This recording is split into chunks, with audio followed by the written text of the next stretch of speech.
प्रिय दर्शकों नमस्कार। आज मैं आपको बताने वाला हूँ चट मंगनी पट विवाह होने का योग। दूर दूर तक रिश्ते की बात नहीं होती है, लेकिन अचानक से कहीं से रिश्ता आता है और फाइनल भी हो जाता है और कुछ ही दिनों में शादी भी हो जाती है। ऐसा क्यों होता है?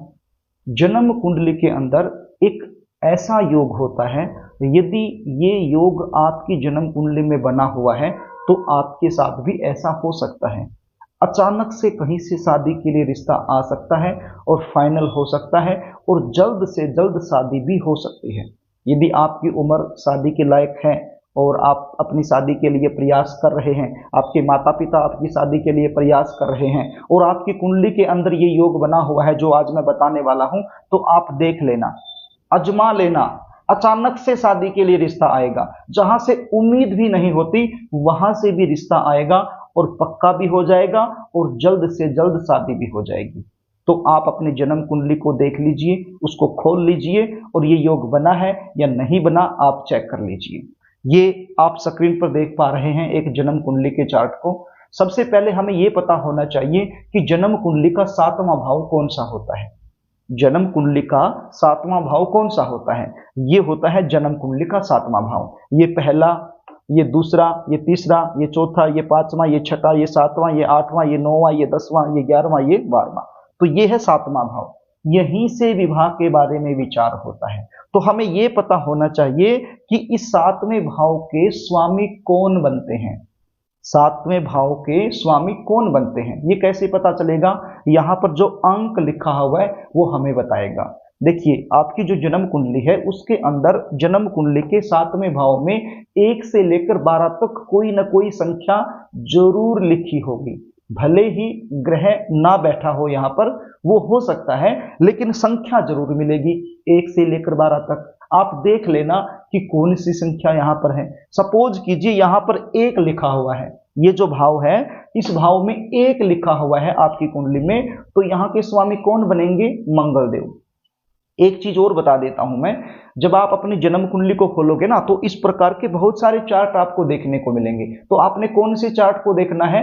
लगन कुंडली चार्ट के नाम से मिलेगा या फिर जन्मांक चक्कर के नाम से आपको मिलेगा। उसी चार्ट को देखना है और उस चार्ट के इस भाव को देखना है कि यहाँ पर क्या लिखा हुआ है। मान लीजिए 1 लिखा हुआ है तो यहाँ के स्वामी बनेंगे मंगल देव। यदि 2 लिखा हुआ है तो शुक्र देव, यदि 3 है तो बुध, 4 है तो चंद्रमा, 5 है तो सूर्य देव, 6 है तो बुध देव, 7 है तो शुक्र देव, 8 है तो मंगल देव, यदि 9 है तो देवगुरु बृहस्पति, 10 है तो शनि देव, 11 है तो भी शनि देव और यदि 12 लिखा है तो देवगुरु बृहस्पति बनेंगे यहाँ के स्वामी। तो आप देख लेना कि कौन सा अंक यहाँ पर लिखा हुआ है। तो अब आपको ये पता चल जाएगा कि यहाँ के स्वामी कौन से ग्रह बनेंगे। अब हमें ये देखना है कि यहाँ के जो ग्रह स्वामी बन रहे हैं तो वो जन्म कुंडली के कौन से भाव में बैठे हुए हैं।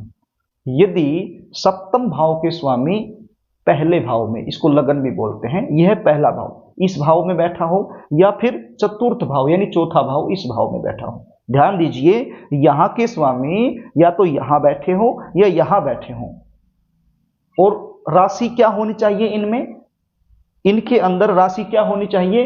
या तो 1 नंबर हो या 4 नंबर हो या 7 नंबर हो या 10 नंबर हो।